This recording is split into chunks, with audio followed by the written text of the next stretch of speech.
Legislação do SUS, Evolução Histórica da Organização do Sistema de Saúde no Brasil, professora Ana Flávia Alves. Olá, meu nome é Ana Flávia e nesta videoaula iremos estudar sobre a evolução histórica de construção do Sistema Único de Saúde no país, ok? Gente, é importante, quando cai esse tipo de assunto em provas, é importante que você dê uma olhada na referência bibliográfica, porque tem vários autores contando a história de saúde, a história da saúde pública no país, tá? Então, é importante você ser fiel à referência bibliográfica dada aí na hora da prova. Se a sua prova não deu referência bibliográfica, ok, nós vamos estudar o básico, o que mais cai, na verdade, nas questões de prova, tá? O que mais tem caído, combinado? Então, vamos lá. Vamos começar a entender como que era a saúde no Brasil no início do século XX. Acompanha comigo aí. No início do século XX, a economia era baseada na agricultura, o modelo agroexportador era café, borracha e açúcar. Então, o Brasil ele exportava principalmente o café. As pessoas não tinham garantia de atendimento e as epidemias eram um perigo para a população e para a economia do país. Nos portos, os trabalhadores adoeciam e comprometiam as exportações, tá? Então, no início do século XX, a partir de 1900, por exemplo, grandes epidemias acometem a cidade do Rio de Janeiro. Dentre elas, a cólera, a febre amarela, a varíola, a peste, a malária e a tuberculose. E como muitas epidemias acometiam a cidade do Rio de Janeiro nesse início, o que estava acontecendo? Estava acontecendo que essas epidemias estavam atrapalhando a economia do país. Como já foi dito, o modelo era agroexportador, café, borracha e açúcar e principalmente o café.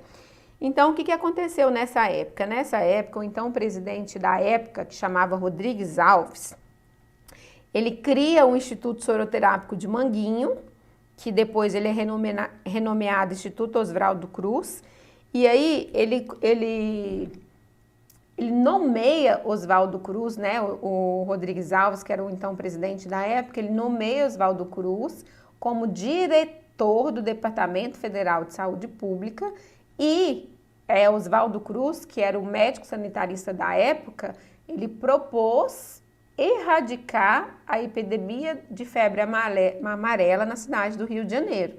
Então, na época de Oswaldo Cruz, o que ele fez? Ele criou um verdadeiro exército de 1.500 pessoas que passaram a exercer atividade de desinfecção no combate ao mosquito, que era o mosquito vetor da febre amarela.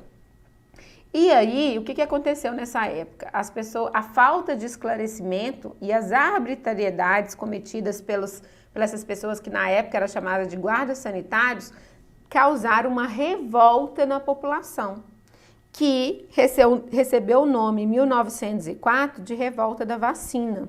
Então, na época de Oswaldo Cruz, o que Oswaldo Cruz fazia? Ele entrava nas casas das pessoas, junto com as pessoas que na época eram considerados guardas sanitários, e se eles percebessem, por exemplo, algum foco de alguma dessas doenças consideradas epidemias da época, as pessoas eram despejadas de casa, né? Elas eram obrigadas a sair de casa, a cumprir quarentenas em lugares bem distantes da cidade do Rio de Janeiro, ok?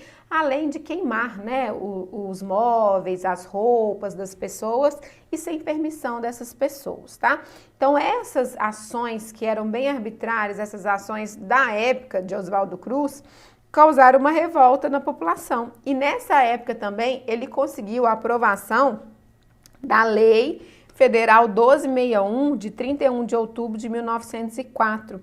Essa lei, ela garantiu a obrigação das pessoas vacinarem contra a varíola, que era uma das epidemias da época.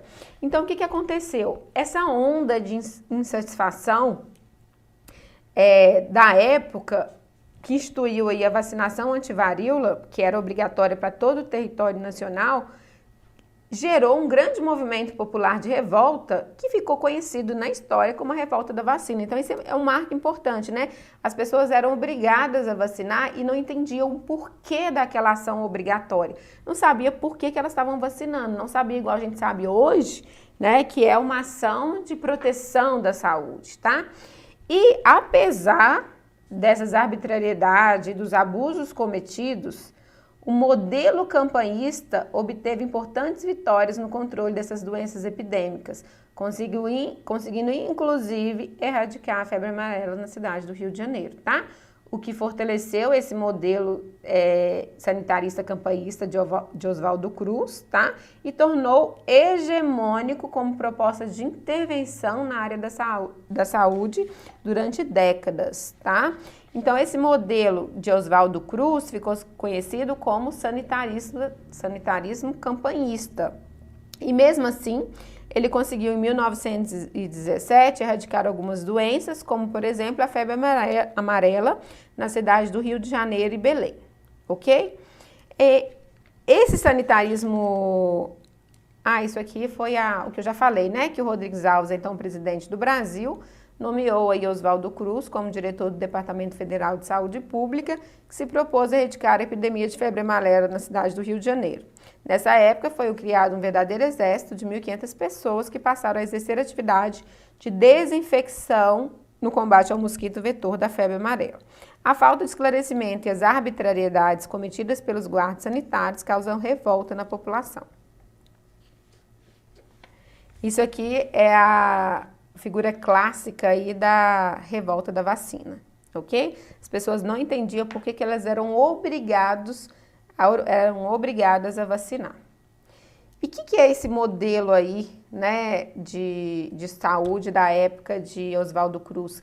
Era considerado um modelo sanitarismo campanhista. Por quê? Esse sanitarismo campanhista, que durou durante muito tempo, na verdade, ele foi um modelo. Foi uma das primeiras ações quando Oswaldo Cruz começa, quando ele nomeia Oswaldo Cruz, né, para tentar erradicar essas epidemias para o Departamento de Saúde Pública, essas ações arbitrárias, é porque, na verdade, essas ações tinham a ver com a preocupação, e a preocupação não era em relação às pessoas que estavam adoecendo, não. A preocupação era sanear os portos e manter os trabalhadores saudáveis por causa da exportação. Não é porque estavam preocupados com as pessoas que estavam morrendo de epidemia, não, tá? Então, esse sanitarismo campanhista é uma relação entre o controle sanitário e a exportação. Era um modelo desenvolvido dentro da lógica que era desenvolver campanhas e manter saneado o meio e atender aos interesses da aristocracia agrária, ok? E aí, o que estava acontecendo no país nessa época? Nessa época, vários trabalhadores, né, mão de obra que vinham de outros países, principalmente da Europa, conheciam os imigrantes, né, especialmente os italianos, que eram os anarquistas. Eles traziam consigo, eles vieram para o Brasil, mão de obra no Brasil, e eles traziam consigo a história do movimento operário na Europa. Porque lá na Europa eles trabalhavam, mas eles tinham direitos trabalhistas, que já tinham sido conquistados. E desta forma, quando eles chegaram aqui, que eles viram que eles iriam trabalhar com precárias condições de saúde e de trabalho, eles mobilizaram e organizaram uma classe operária no Brasil na luta pela conquista dos seus direitos. Então, nessa época, em função das péssimas condições de trabalho existentes e da falta da garantia de direito trabalhista, o movimento operário organizou e realizou 2 greves gerais no país. Uma foi em 1917 e a outra foi em 1919. E aí, através desses movimentos, os operários começaram a conquistar alguns direitos sociais. Então, foi através dessa luta aí desses imigrantes que, em 1923, o então deputado da época, Eloy Chaves, ele consegue aprovação aí pelo Congresso da lei que ficou conhecido hoje como Eloy Chaves. Hoje não, na época, né? Como Eloy Chaves. E essa lei, ela essa lei Eloy Chaves, de 1923, foi um marco da previdência social no país. Por que foi um marco? A partir dessa lei, surgiram as caixas de aposentadorias e pensão, chamadas CAPs. Essas CAPs, por que ela foi um marco da Previdência? Porque a partir desse momento era descontado do contra-cheque dos trabalhadores uma porcentagem, na época, se não me engano, 3%, não vai te cobrar na prova a porcentagem, mas só para você entender. Na época, eles descontavam no contra-cheque dos trabalhadores uma porcentagem que ia para essas CAPs. Essas CAPs eram administradas por empregados e empregadores. E aí, com o tempo de contribuição, essas pessoas passariam a ter direito à assistência médica, aposentadorias e pensão. Por isso que fala que, a partir daí, essas CAPs tornou-se um marco da Previdência Social no país, ok? Então, vamos falando dessas CAPs, elas eram organizadas por empresas. Então, se na época tivesse 40 empresas, teriam 40 CAPs, ok? E aí, era mais comum naquela época nas empresas de grande porte. As CAPs eram financiadas e administradas por empregados e empregadores. Então, a gente pode falar que a CAPs, a administração, era bipartite. Bipartite no sentido de que o financiamento, não só o empregado contribuía, mas o empregador também contribuía, ok? Os benefícios que as CAPs prestavam: aposentadoria, pensão, assistência médica e farmacêutica. Importante. A criação de uma CAP também não era automática, dependia do poder de mobilização e organização dos trabalhadores de determinada empresa para reivindicar a sua criação. A primeira CAP criada foi a dos ferroviários, o que pode ser explicado pela importância que este setor desempenhava na economia do país naquela época e pela capacidade de mobilização que a categoria dos ferroviários possuía. Importante, gente, isso aqui é questão de que já caiu em prova. A Lei Eloy Chaves foi aprovada pelo Congresso Nacional em 24 de janeiro de 1923. Através desta lei foram instituídas as CAPs, que é considerado o marco inicial na Previdência Social no Brasil. É o momento em que o Estado assume a responsabilidade com os trabalhadores.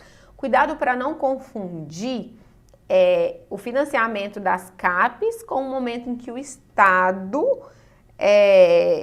assume a responsabilidade com os trabalhadores, tá? No momento em que o Estado permite a criação das CAPs, ele está assumindo uma responsabilidade com os trabalhadores. Não tem nada a ver com financiamento. Por que eu estou falando isso? Porque as CAPs, o Estado não participava do financiamento, né? As CAPs, o financiamento era bipartite. Quem financiava as CAPs era o empregado e o empregador, ok? Então tá. Importante, a lei deveria ser aplicada somente ao operariado urbano para que fosse aprovado no Congresso Nacional. Dominado na sua maioria pela oligarquia rural, foi imposta a condição de que este benefício não seria estendido aos trabalhadores rurais. Então, o Eloy Chaves só conseguiu a aprovação dessa lei pelo Congresso porque não seria estendido aos trabalhadores rurais. Na verdade, os trabalhadores rurais começaram a ter direito a partir de década de 60, com o Fundo Rural, e a partir da década de 70 eles começaram a contribuir aí para a Previdência, ok? E agora vamos falar então do que teve de importante aí nesse período que é chamado de República Velha, que é o período que vai de 1889 a 1930. Um marco legal e político importante então foi a criação da lei, a Eloy Chaves, né? A Previdência ficava a cargo das CAPs e assistência à saúde. Como que era assistência à saúde? Assistência médica como atribuição da CAPs através de serviços próprios. Então, todas as pessoas da época, né, que tinham carteira assinada, que trabalhavam aí nas empresas e que contribuíam com a Previdência, com o tempo, elas começaram a ter direito à assistência médica, aposentadoria e pensão. Essa assistência médica era atribuição dos CAPs, eram serviços próprios das CAPs que ofertavam aí para a população, ok? Para a população não, que ofertavam para as pessoas que contribuíam. E a saúde coletiva, como que estava? A saúde coletiva era o sanitarismo campanhista, que eram aquelas ações que começaram aí com Oswaldo Cruz no sentido de sanear os portos, porque estavam atrapalhando a economia do país, tá? Nessa época houve a criação do Departamento Nacional de Saúde Pública e aconteceu em 1920, deu início aí, uma reforma que ficou conhecida como a Reforma Carlos Chagas. Essa Reforma Carlos Chagas foi o seguinte: Oswaldo Cruz, ele falece. E quando ele falece, quem assume aí o Departamento de Saúde Pública é Carlos Chagas. Carlos Chagas, por que ficou conhecido como Reforma Carlos Chagas? Porque o Carlos Chagas, ele começou a criar ações de educação para a população. As pessoas começaram a entender o porquê daquelas ações. Então, ele começa a criar ações de prevenção à saúde, ok? Por isso que ficou conhecido como Reforma Carlos Chagas. E ele também amplia essas ações para o meio rural, tanto que ele chama Carlos Chagas por causa da doença de Chagas, ok? Então, vamos lá. E aí, em 1930, no governo de Getúlio Vargas, o Estado assume o papel de regulador da economia. É o período de industrialização do país, o Estado investe na energia, na siderurgia e no transporte, absorve a mão de obra advinda do campo e alavanca a economia nacional. Nesta época, os serviços continuavam sendo oferecidos, o serviço de saúde, continuavam sendo oferecidos apenas aos trabalhadores registrados em carteira. E o que acontece nessa época aí de Getúlio Vargas? Na época de Getúlio Vargas, o Estado começa a ser o regulador da economia. E Getúlio Vargas percebe que as CAPES eram um meio rentável de acumular capital. Por quê? Porque as CAPES tinham muito dinheiro. Dinheiro no sentido de que tinha muita gente que estava contribuindo, mas muita gente tinha muita receita e pouca despesa. E aí o que ele fez no governo dele? Ele viu que era um meio rentável de acumular capital, ele começou a expandir esses serviços das CAPES. E aí ele mudou o nome disso, mudou o nome de CAPES, que era Caixa de Aposentadorias e Pensões, passou a ser IAPs, Institutos de Aposentadorias e Pensões. E aí, na época de Getúlio Vargas, deixou de ser para empresas, na época das CAPES eram para empresas. Na época de Getúlio Vargas, deixou de ser por empresas e passou a ser por categorias profissionais, tá? Como ele viu que era um meio rentável de acumular capital, o Estado passa a fazer parte, o Estado passa a ser um financiador desses IAPs e Getúlio Vargas é ele que é o responsável por nomear o presidente dos IAPs. Ou seja, foi um período em que começou as fraudes, né? Getúlio Vargas começou a tirar recursos dos IAP para investir, por exemplo, na industrialização do país, tá? Então, vamos ver como que foi isso. Então, no governo de Getúlio, ele instituiu as CAPES, então instituiu os IAPs. Deixa de ser CAPES para ser IAPs. Qual que é a diferença, né? Os IAPs eram organizados por categorias profissionais, dependentes do governo federal. Inclusive, o presidente dessas CAPES era indicado pelo presidente da República. Ele amplia a cobertura para as novas categorias. O financiamento passa a ser tripartite, porque o Estado passa a financiar essas IAPs. E o capital crescente, por causa da redução dos gastos com prestação de serviços. O Estado, ele participa no controle, na administração e no financiamento, tá? Esse quadrinho aqui, ele despenca em prova, tá? Então, é importante você memorizá-lo. Diferença das caixas para os IAPs. Então, as caixas foi na República Velha, né? Primeira CAPES aí foi em 1923, com a Lei Eloy Chaves. E aí, as CAPES eram organizadas por empresas, diferente dos IAPs, que deixaram de ser por empresa para ser por categoria profissional. A primeira IAP que surgiu foi o IAP dos marítimos. Claro, tudo a ver com a exportação também, né? O financiamento bipartite, porque era só empregado e empregador, e o financiamento dos IAPs passaram a ser tripartite, porque o Estado passou a fazer parte do financiamento. CAPES ofertavam benefícios de aposentadoria, pensão e assistência médica e farmacêutica. O benefício dos IAPs era o mesmo, né? Aposentadoria, pensão, assistência médica e farmacêutica. A administração das CAPES ficava a cargo dos empregados e empregadores. E a administração dos IAPs, empregados, empregadores e Estado. O Estado passa a ser o centralizador dos recursos financeiros. Lembrando que o presidente era nomeado pelo presidente da República. E aí caiu na prova. Vamos ver uma questão de prova dessa parte? Então vamos lá. Assinale a alternativa correta. Conforme esses dois autores nos colocam, o ano de 1923 foi especialmente importante para a política social, posto que nele tivemos a aprovação da Lei Eloy Chaves. Tal legislação apresentou uma especificidade, sendo esta a definição do SUS. Ah, o SUS foi definido com essa lei? Não. A proposta para a instituição do SUS foi em 86, né, com a 8ª conferência, e o SUS foi instituído em 88 pela Constituição Federal.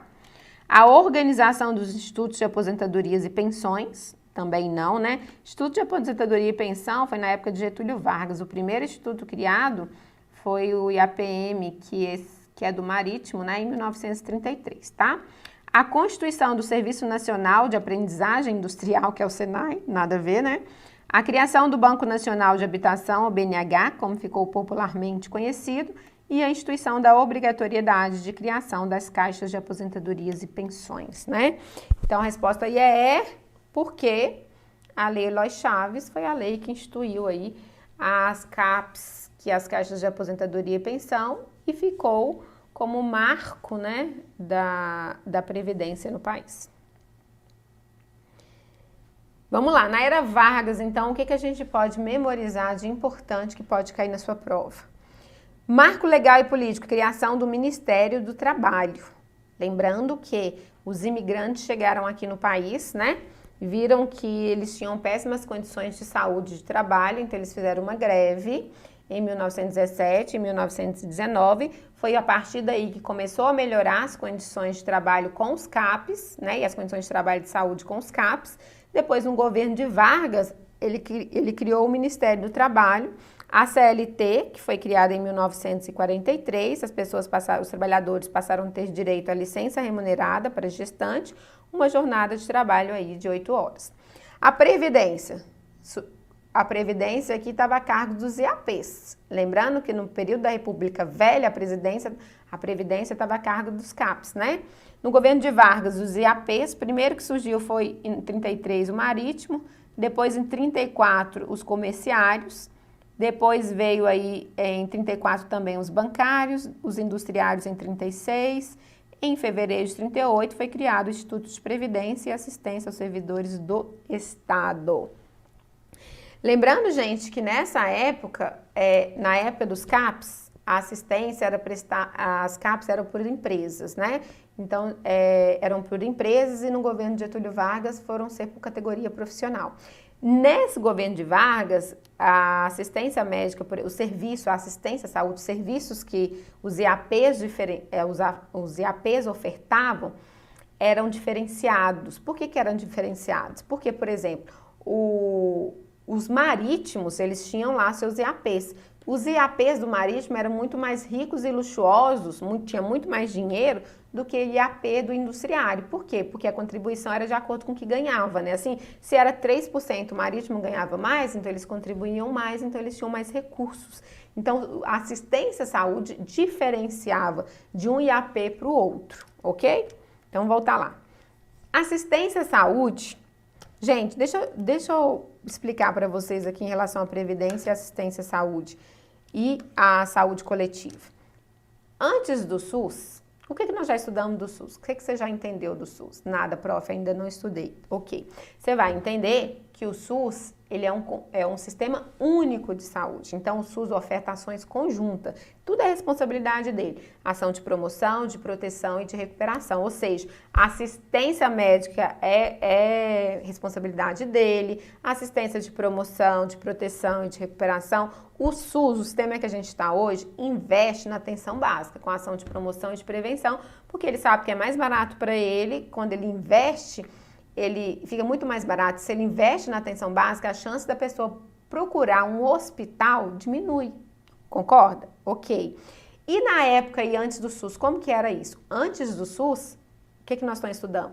As ações da Previdência, tá vendo? De um lado, tinha a Previdência, que era o órgão responsável aí por prestar assistência médica. De outro, tinha o setor público com a saúde coletiva. Por exemplo, nós vamos ver aqui que o Ministério da Saúde, o primeiro criado aí foi em 1930, no governo de Vargas, tá? Então, o Ministério da Saúde ficava a cargo dessas ações aí de prevenção à saúde. Não era junto. Aí tinha de um lado as ações do Ministério da Saúde com prevenção e de outro a previdência com assistência médica, ok? Então, vamos voltar lá. Como que estava a assistência à saúde nessa época, então, dos IAPs? Houve um corte nas despesas médicas, passando os serviços de saúde à categoria de concessão do sistema. O que é isso, concessão do sistema? Na época dos CAPs, os CAPs tinham seus serviços próprios, né? Precisou de assistência médica, eles tinham lá os hospitais que atendiam, ou os profissionais de saúde, na verdade, né? Os médicos que atendiam ali as pessoas que precisavam. Quando foi para o governo dos IAPs, ele deixou a saúde para segundo plano, porque ele estava desviando recursos, estava investindo na industrialização. E aí, quando as pessoas precisavam, o que ele fazia? Ele contratava serviços terceiros, ok? Então, vamos lá. E nessa mesma época, em 1949, foi criado o SAMDU, que é o Serviço de Assistência Médica Domiciliar, que era mantido pelos institutos, né? Então, assim, o que a gente conhece hoje de SAMU, né, já vem aí de muito tempo. Claro que na época não era SAMU. Na época, esse serviço domiciliar chamava SAMDU, e quem era beneficiado eram as pessoas que contribuíam com os IAPs da época. Na saúde coletiva, na época do Vargas, foi o auge do sanitarismo campanhista. Houve aqui a criação do Ministério da Saúde e da Educação, em 1930, que eram responsáveis pelas ações de prevenção, né, da época. E nessa época também houve a criação do Serviço Nacional de Febre Amarela e o Serviço de Malária do Nordeste, que ficou conhecido como SESP, né, Serviço Especial de Saúde Pública. O SESP, que foi aí instituído em 1942, foi um tipo de serviço que tinha como atribuição sanear a Amazônia e a região do Vale do Rio Doce, onde se produziam borracha e minério de ferro, que eram as matérias-primas estratégicas para o esforço da guerra americana. Ou seja, gente, nessa época, esse serviço ele foi criado, foi porque o governo estava preocupado com a população que estava adoecendo? Também não, né? Esse serviço foi um convênio dos Estados Unidos com o Brasil para manter os trabalhadores saudáveis, porque precisava dos trabalhadores para produzir a matéria-prima para a guerra. Ok? Então, lembrando que, né, isso aqui era para manter os trabalhadores saudáveis, para produzir matérias-primas, que era estratégia para o esforço da guerra americana. Tranquilo até aqui? Agora, um marco importante, em 1960, foi promulgada a Lei 3.807, denominada Lei Orgânica da Previdência Social, que veio estabelecer a unificação do regime geral da Previdência Social, destinada a abranger todos os trabalhadores sujeitos ao regime da CLT, excluídos os trabalhadores rurais, os empregados domésticos e, naturalmente, os servidores públicos e de autarquias que tivessem regimes próprios de previdência, né? A Lei Orgânica da Previdência Social veio porque ela queria um regime jurídico único, tá? Então, assim, já começou na ideia de o que vai ser agora as IAPs, né? Porque na IAP, cada um tinha o seu serviço de saúde, cada um recebia de acordo com aquilo que contribuía, né? Então, por exemplo, o serviço do marítimo era muito mais luxuoso do que o dos industriários, né?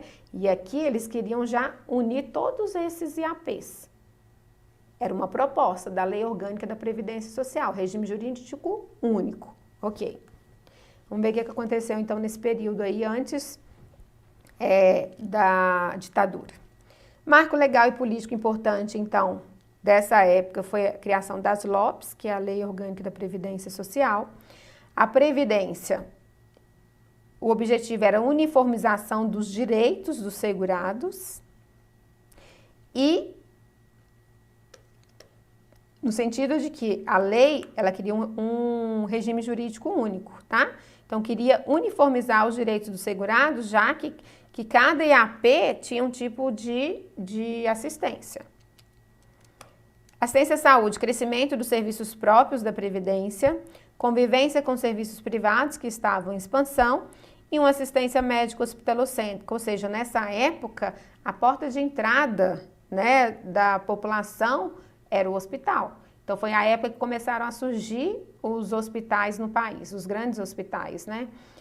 Saúde coletiva, criação do Departamento Nacional de Endemia Rural em 1956 e o marco aí que você pode fazer um asterisco, que é a criação do Ministério da Saúde em 1953, tá? Então, foi no governo de Vargas que o Ministério da Saúde foi criado, lembrando que antes era o Ministério da Saúde junto com a Educação. E aí veio o período aí da ditadura militar, que é o período que vai de 64 a 84. O que aconteceu nessa época? Redução das verbas destinadas à saúde pública, a saúde é relegada ao segundo plano, e aí em 1966 aconteceu o que previa a Lei Orgânica da Previdência Social, que era a unificação dos institutos de aposentadorias e pensões para Instituto Nacional de Previdência Social, que é o INPS, tá? Então, presta atenção, 1923, história da Previdência. 1923, as CAPs, não é assim? Pela Lei Eloy Chaves. 1933, os IAPs no governo de Getúlio Vargas. No período da ditadura, em 1963, os IAPs foram unificados em INPS, Instituto Nacional de Previdência Social. Todos os segurados, todos que contribuíam com aqueles IAPs, passaram a contribuir com o mesmo valor para o INPS e passaram a ter o mesmo tipo de assistência. Deu para entender? Então, CAPs, IAPs e INPS. E nessa época, o Estado amplia a cobertura da Previdência aos trabalhadores domésticos, né? Essa cobertura começou a aumentar em 72, depois para os trabalhadores rurais em 71, na verdade 71 primeiro, né, os rurais, depois os domésticos, depois os autônomos em 73. E, para atender a crescente demanda, o INPS passou a ser, então, o grande comprador de serviços privados de saúde. Nessa época, aumenta o poder de regulação do Estado sobre a sociedade. Presta atenção. Como começou a aumentar a demanda, por exemplo, o trabalhador, o autônomo começou a contribuir, o doméstico começou a contribuir, o trabalhador rural começou a contribuir. Aumentou um pouco a demanda, mas aumentou também aumentou a receita e aumentou aí as despesas, né? Então começou a ter muito demanda. E a Previdência não tinha serviços próprios para atender toda a demanda. Já que estava crescendo a medicina hospitalocêntrica no país, o que o INPS começou a fazer? Ele começou a contratar os hospitais privados para prestar assistência para aqueles que contribuíam com a Previdência. Então, vamos lá. Importante, o INPS ele dá prioridade à contratação de serviços de terceiro em detrimento de serviços próprios. É uma decisão que acompanha a postura do governo federal como um todo. O INPS privilegiava a compra de serviço às grandes corporações médicas privadas, notadamente hospitais e multinacionais fabricantes de medicamento. E aí, o que acontece com o INPS? Ele começa a contratar serviços de terceiro e ele não dá conta do controle dos serviços que ele contratava. Então, começou a haver fraude, né? A partir de 75, o INPS começa a entrar em crise, ou seja, olha a situação de saúde como que estava um caos. Até aqueles que contribuíam não estavam tendo assistência à saúde direito, por quê? Porque o INPS estava em crise. Por que estava em crise? Porque ele começou a contratar serviço de terceiro, ele começou a pagar muito mais do que aquilo que ele contratava, porque não tinha uma regulação, ele não tinha um controle do serviço que ele contratava. E aí, em 1975, o INPS enfrentou grave crise financeira, que foi resultado de aumento de gastos, de um aumento da demanda e da maneira como se dava o contrato com a rede médica privada, possibilitando fraudes. E nessa época, por que aconteceu isso tudo? Porque havia uma inexistência de fiscalização dos serviços executados aí pela rede privada. Aí, o que aconteceu? Em 77, né, o governo percebeu que estava tendo essa crise e criou o SINPAS. O que é o SINPAS? O SINPAS é o Sistema Nacional de Previdência e Assistência Social. E aí, dentro do Simpas, o Simpas era composto pelo INPS. Aí eles começaram a dividir, viu que o NPS na época, quando ele foi unificado aí pelos EAPs, ele que dava conta de tudo, é ele que prestava assistência médica, aposentadoria e pensão. Então, ele não estava dando conta de organizar e controlar. E era responsável também pelo financiamento. E aí o governo percebeu que estava em crise, então vamos desmembrar isso, vamos tentar controlar essas fraudes. Criou o Simpas, que é o Sistema Nacional de Previdência, que na época era junto com a assistência social, e aí o INPS, ele passou a ser responsável somente pela aposentadoria e pensão. Dentro do Simpas foi criado o INAMPS, que aí o INAMPS, que é o Instituto Nacional de Assistência Médica e da Previdência, passou a ser responsável pela assistência médica. Então, o INAMPS ficou responsável pela assistência médica, o INPS pela aposentadoria e pensão e os IAPAS pela parte financeira. Então, vamos lá.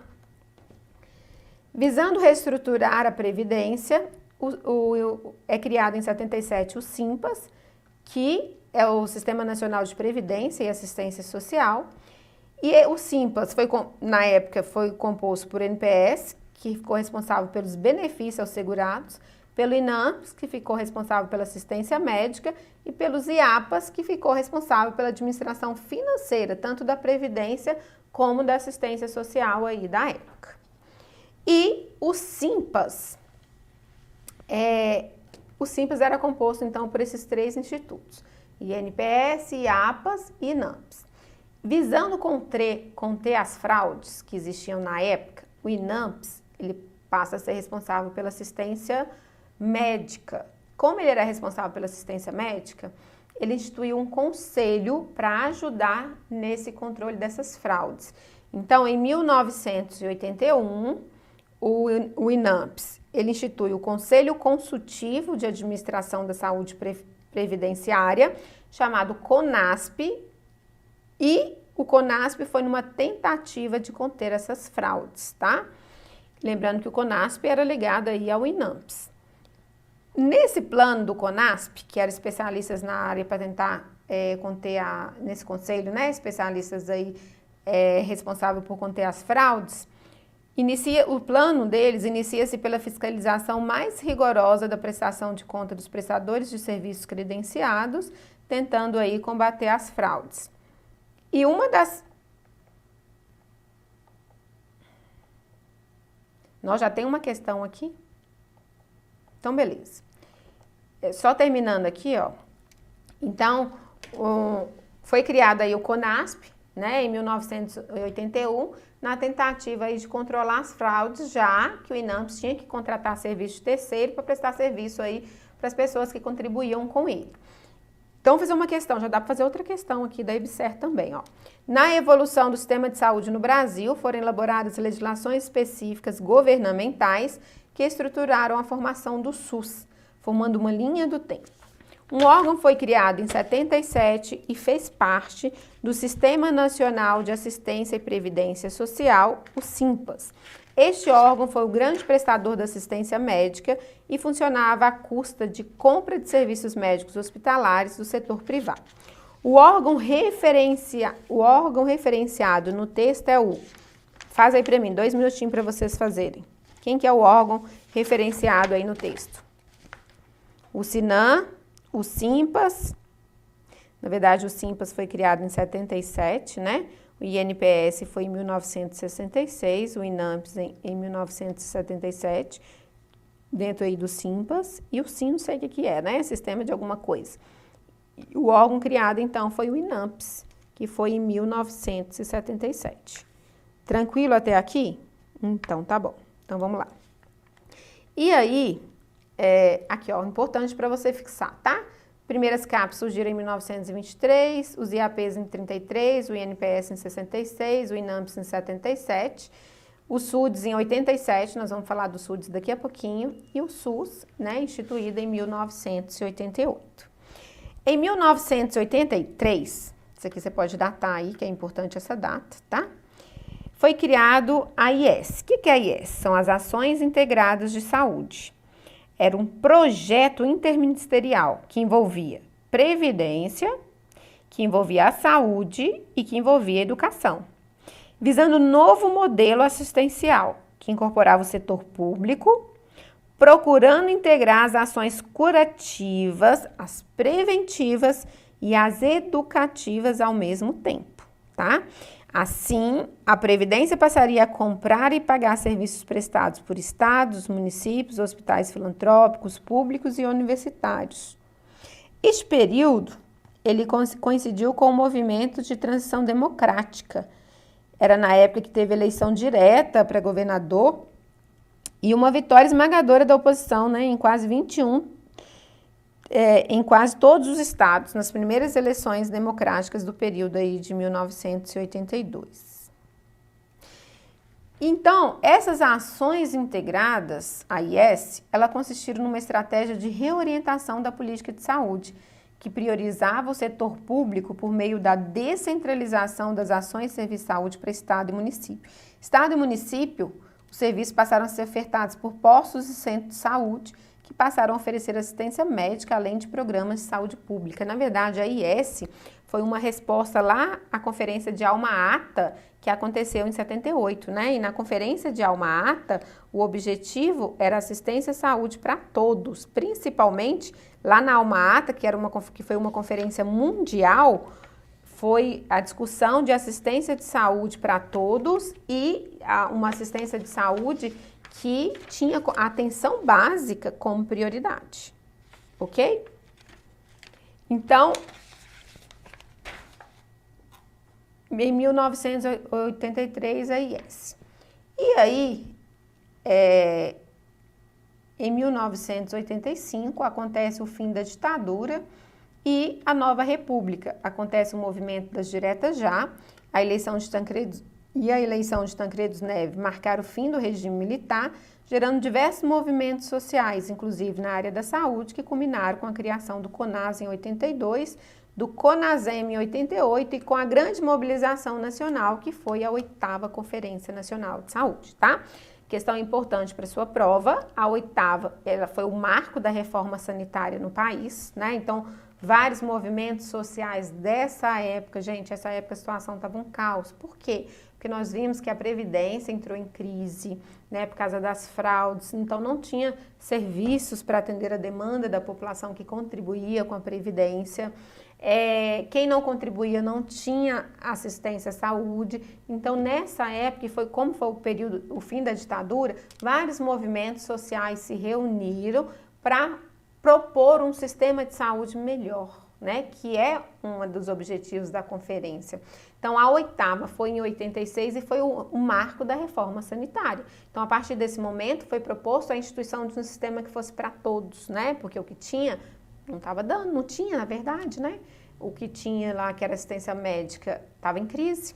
E aí, vários segmentos sociais, os movimentos sanitaristas da época, né, foi a primeira vez que o usuário pôde participar de uma conferência de saúde, porque foi o período pós-ditadura militar. Os profissionais da época, os governantes da época se reuniram com o objetivo de universalizar a saúde, descentralizar a gestão administrativa e financeira e investir na prevenção e promoção da saúde, promover a participação e o controle social. Foi a primeira conferência aberta à sociedade, em geral mais de 4.000 participantes, foi um período de abertura política pós-regime militar. Dá até para fazer uma questãozinha aqui, vamos lá? De acordo com Bravo, no ano de 86, tivemos no Brasil o marco histórico mais importante na trajetória da política pública de saúde nesse país. Selecione dentre as afirmativas abaixo a que cita corretamente qual foi o marco histórico mais importante ocorrido na área da saúde no ano de 86. Foi o movimento da reforma psiquiátrica, foi o movimento das diretas já, foi o movimento da reforma sanitária, foi a 8ª Conferência Nacional de Saúde ou foi promulgação da Constituição de 86? O que aconteceu em 86? Marco histórico mais importante. O que foi? Foi a 8ª Conferência Nacional de Saúde, né? Que a 8ª conferência deu origem aí ao movimento que ficou conhecido como reforma sanitária. Por que reforma sanitária? Porque a partir desse momento, né, foi proposto aí que a saúde fosse um direito de todos, por exemplo. E para memorizar, para você não confundir, propostas para a elaboração do SUS foi realizado na 8ª conferência, mas o SUS ele só foi instituído em 88 pela Constituição Federal, ok? Em 87, como uma resposta à 8ª Conferência Nacional de Saúde, foi implantado o SUDES. Prof, qual que é a diferença do SUDES para o SUS? A diferença é que, devido ao movimento que a reforma sanitária fez, o governo deu uma resposta. Tá bom, então vamos criar o SUDES, Sistema Único Descentralizado de Saúde, tá? Então ele foi instituído em 87, foi uma resposta aí ao movimento da 8ª Conferência até o SUS conseguir ser aprovado, que foi em 88 pela Constituição Federal. Então, em 87, a 8ª Conferência resultou na implantação do Sistema Unificado e Descentralizado de Saúde, que foi o SUDES, que foi um convênio entre o INAMPS e os governos estaduais. A partir desse momento, o SUS começa a ser descentralizado, tá vendo? O INAMPS, ele começa a fazer convênio com os estados para começar a ofertar aí, além das ações de promoção, ofertar também assistência médica, tá? E é importante você frisar isso aqui, tá? O INAMPS, ele foi extinto somente em 1993. Lembrando que o SUS, ele foi instituído em 88. Então, quando o SUS foi instituído, o INAMPS ainda ficou um tempo, beleza? Isso aqui é uma linha do tempo, né? Importante para que você grave alguns marcos importantes. 1900, então, o sanitarismo campanhista, né? Que é aquelas ações criadas aí, principalmente por Oswaldo Cruz, são ações de sanear os portos para manter saudável o meio, os portos, né, manter saudável o meio, manter saudável os trabalhadores, porque estava interferindo com a exportação, que na época o Brasil exportava principalmente o café. Em 1923, a Lei Eloy Chaves, com a criação dos CAPs. Em 33, os IAPs, o primeiro IAP criado que foi do Marítimo. Em 1942, como resposta aí à primeira Conferência Nacional de Saúde, foi criado o CESP, lembrando que esse CESP aqui, que é o Serviço Especial de Saúde Pública, era um convênio dos Estados Unidos com o Brasil para manter os trabalhadores saudáveis para produzir matéria-prima para a guerra, ok? Em 53, criação do Ministério da Saúde. Em 63, terceira conferência. E essa conferência foi uma discussão pela campanha, pela municipalização no governo de João Goulart. Nessa época que começavam a falar sobre a descentralização, sobre os serviços descentralizados, ou seja, começaram a propor essa municipalização aqui, tá? Em 64, com o golpe militar, houve um retrocesso, né? O Estado passa a ser o regulador da economia. Em 66, unificação dos IAPs e criação do INPS. Em 75, Lei 6229, que cria o Sistema Nacional de Saúde. E dentro desse Sistema Nacional de Saúde, o SIMPAS. E dentro do SIMPAS, o INAMPS, o INPS e o IAPS. Tô lendo rápido porque isso aqui nós tivemos aula já, tá? Isso aqui é só para ficar marcado aí para você mesmo, para você memorizar essas datas que são importantes. Em 83, a instituição da IES, que são ações integradas de saúde.